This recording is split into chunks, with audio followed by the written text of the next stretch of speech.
fabulous Baayork Lee with me today. And I wanted to interview her, one of the first people that I called up because she influenced me so much when I first got here. She was a mentor, became a friend, and a mentor to so many people out there. And she helped me with my career here in New York City. So I wanted to share with you guys her lovely presence. And just tell us about yourself, Baayork. Well, I'm a true New Yorker. Born and raised in New York. There are not many of us. No. And I was very, very lucky because my father had we lived in Chinatown, and my father had a restaurant there. And when I was 5, casting agents came around looking for children for The King and I for Broadway. And so they came to the restaurant, they came to our school, looking for kids. And so my mother took me uptown. We never went past 14th Street. I mean, there was no reason. And so now we were on 44th Street. Oh my God. 5 years old on 44th Street. And I got the job. And that, of course, changed my life. And when I walked into the theater and I saw the red velvet seats, the chandeliers, I mean, you don't get that in Chinatown at all. And so at 5, I made a decision. That was it. You decided. Yeah. I wanted to be in the theater.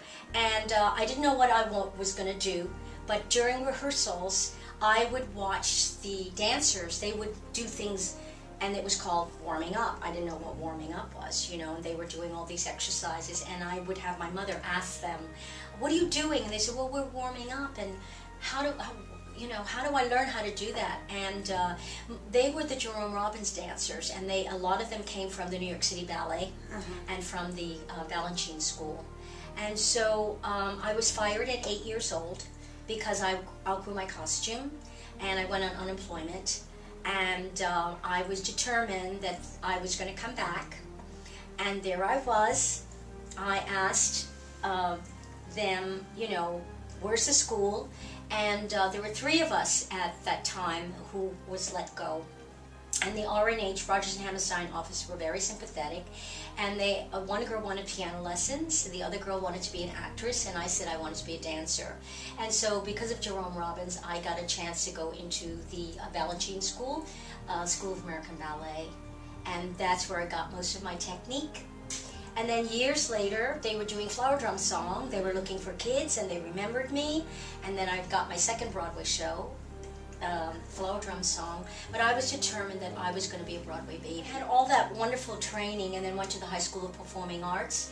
But in between all of that, so much happened because I lived on the Lower East Side, and I got connected with the Amato Opera, which was down on the Bowery, and they needed some dancers and stuff like that, and kids in the shows, and so I got connected with the Amato Opera when I was a kid, and loved hearing them sing, and and years later, I am directing Porgy and Bess at the Rome Opera, and I'm standing there going, oh my goodness.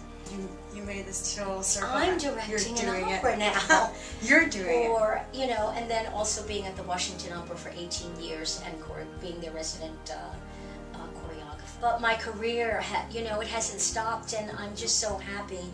And it is because of, my passion for it, and at such an early age, making a decision. So in 1974, the workshop of a chorus line, and then we went to Broadway by 75, and then we don't want to count the years, but every single year I am taking care of 5 companies in Australia and internationally in London and Stockholm and all those companies, and then coming back to the United States and putting on the companies. I get to see who is in New York, who is new, and who can I help. All the hard work that you've done, you get to pass it on and to help other people. I think that is it's a great trait. It has a lot to do with I've fulfilled so many of my dreams. I made the film Jesus Christ Superstar, spent time in Israel.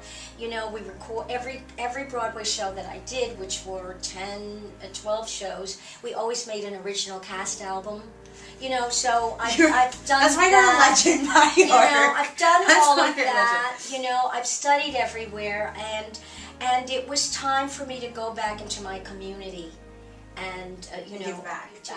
But before that, you know, I could tell that when the newbies come to my auditions, they're not wearing the right, you know, attire. Yeah. You know, they're not, the girls aren't beating their face because the producers are sitting there, you know, and I go put some makeup on, get some lipstick, you know, and I felt myself doing that, you know, automatically, reaching out to the new ones that didn't know, and they don't teach them that at school, I guess. No, you know. no, you're totally different. When I first got here, Baayork brought me behind the table before I was in front of the table. I will never forget. Because you were like, this is how it's done. This is the process, and that was and you really learn that way. Absolutely. You know, you sit there and you see people come in and they choose the wrong songs, or they're wearing floppy shoes, and so the people behind the table, they are human, and so we're watching the shoes. Or, right. You know, or like that shocking color green that's like, you know, we got to put glasses on. Give me 5 things that you would tell somebody, like a newbie, like me again. 5 things that you would say that this is what you need. First of all, in order for you to be here, you have to have the passion. So to get from your home, wherever it is, to New York, find an apartment, live, get a job, you know, you have to have a passion to be in the theater, you know. And the second thing is that you have to be prepared, you know, and that means studying. Yeah. That means studying, you know, and we need triple threats now. That means singing, dancing, and acting. So you can't just be pigeonholing yourself, you know. And then the third thing, I think you need to be around it. You know, if you want to be in film, you go to California. You want to be in theater, you come to New York. Right. And you have to be around it. If you want to be a serious actor, then you have to be around those actors and those schools. You know, you have to. It's all encompassing now. Just keep going. Keep going. And you know what I usually say after a chorus line, after my auditions, and I say I only have a certain parts that are available, and a chorus line is going to be around for a long time. I want to see you again. Color your hair, wear a different costume, or whatever. Come back, because there is a show for you out there. There's something for you out there. So don't give up your dream, and that's the biggest thing. Don't give up your dream. No, you've done this for years. I've done it for years. So, you know, and walking through the door, you have to tell me that you are here to get the contract and the job. To get the job. Don't apologize. Don't apologize at all. And that has a lot to do with the way you're determined when you walk in, the way you say good morning, how you present yourself. There's so many elements that are important. That has nothing to do with singing. No. It's just the second you walk in the door, you're judged. Yeah. Yes, absolutely. How you put your bag down, say good morning. If you're snapping at the piano, the pianist, you know, and going, do I want to work with that person? Just like snapping at somebody. Yeah, oh no. It's bossy, no. might be bossy, might be bossy. Might be bossy. What is your definition of success, and what is your definition of failure? Because everyone in their mind has that definition. Now, I want to know. Success is different for every individual. Okay.